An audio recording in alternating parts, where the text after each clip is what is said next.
Hello everybody, my name is Korosh Erfani and I am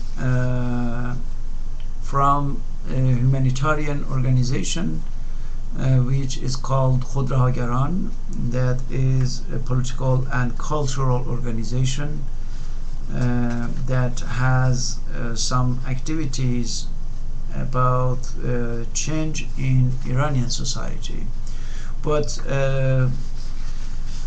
sometimes we present the videos like this one, in which we try to share some ideas about other movements and other political and social events in other societies, like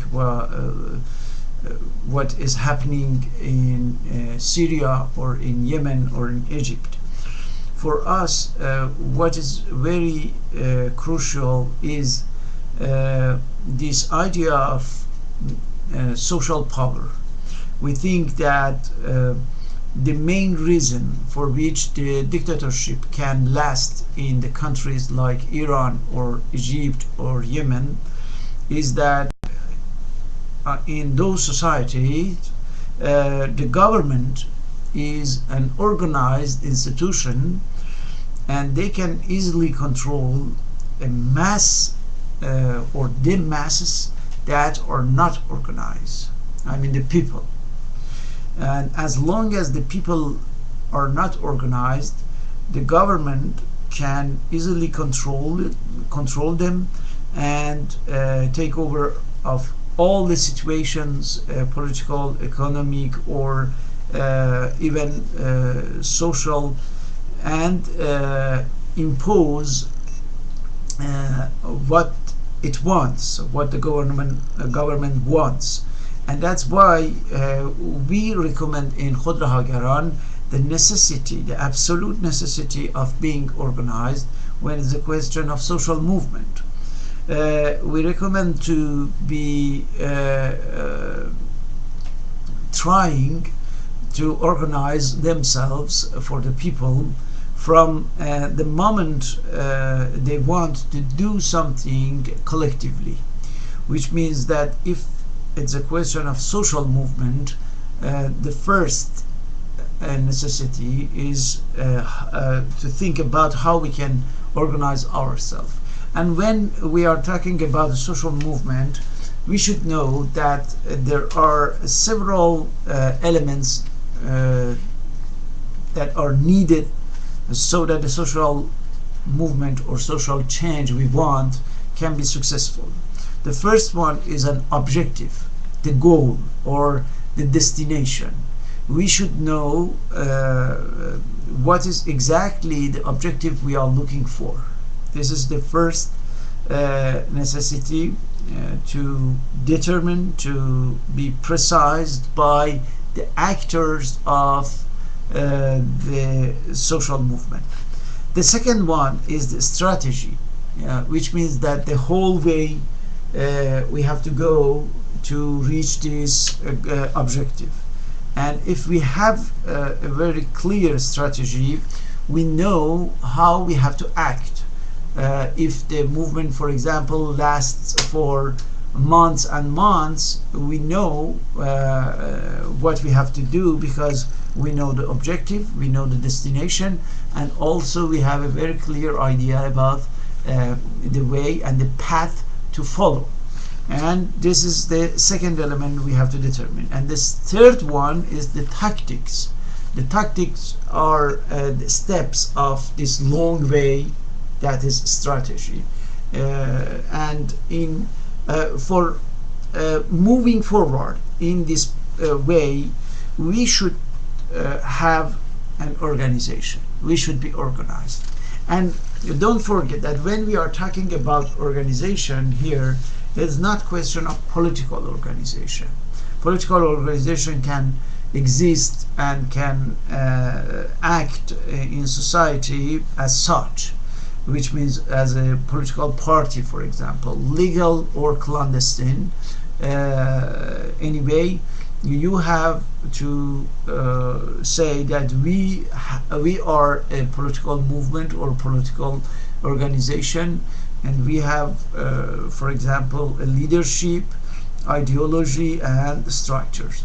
But here, when we are speaking about organization, we talk about the social movement, which means the movement of the citizens, of the normal and ordinary individuals who want to work together to reach a goal collectively, by a collective work. And that's why in this kind of organization it's a question of a total cooperation, collaboration between the members in order to get to reach the objective. So let me tell you some ideas about what benefits can have when we are organized. The first one is that we can reach the result. We can get the result by being organized. Why? Because when we are organized, we can act orderly, and we can assure some constituency, and we can go toward a very clear destination by a collective work, by a division of the tasks that we have to do, and by the coordination between the different individuals and the different parts of our collectivity of our organization. So this is the first benefit, the first good thing that we can get when we are organized. The second one is that when we are organized, we can assure the continuity of our movement, which means that the movement won't be interrupted because everybody is somewhere but nobody knows what to do. When we are organized, we can think collectively, we can think together, decide together, and act together, and in this way we will support each other and we can get what we want. So the second benefit of being organized is to assure the continuity and the constituency of our movement. The third one is that when we are organized, we can defend ourselves. We are able to defend ourselves facing the repressive forces of the government, for example, the police, army, or any military or paramilitary units that want to repress and to break down the movement. We can defend ourselves organized in an organized way if really we had already worked on our organization. And finally, when we get some result, we can keep them. We can not to lose them. And for that, having an organization will help us greatly to prevent the establishment or the re-establishment of dictatorship in the society. So don't forget that if we are not organized as people, those who are organized will take over our movement. It is easily understandable. Look at what happened, for example, in Tunisia or in Egypt.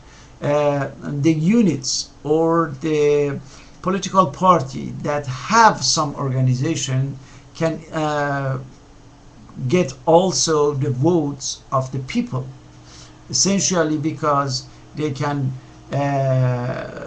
make some very good marketing about what they are doing. By propaganda and by communication, they can conceive the people, they can persuade the people, and then they can get their vote. The progressist forces, for example, cannot do so. Why? Because they are not well organized. As you can see, the organization will help us from the A to Z of our movement, and then we can in this way prevent the establishment a kind of new dictatorship by the group that are just organized, but it doesn't mean that they have the legitimacy for that. So as a conclusion, I would like to say that if you try to get involved in some social activity or political activity, even in the developed society like the United States with the Wall Street, Occupy Wall Street movement, the first necessity to understand and to realize, to achieve, is necessity of being organized. And that's why in KhodRahaGaran, our organization, we are trying to learn, to teach the different techniques of organization or being organized. I am talking about the social aspect of this issue to the people, in order that the workers, the students, the women, the unemployed people can know the techniques and the knowledge of organization, and in this way they will be able to do so as soon as the general conditions are fitting to this undertaking. So the last word I would like to say is that if you have any idea or experience that you want to share with other people across the world, you can contact us, and we try to get your experience in different formats. It can be a writing or audio file or a video, and then we try to share that by our network, and also we can use it to translate and to put it in the hand of other activists across the world. Thank you very much for paying attention to this video. Bye.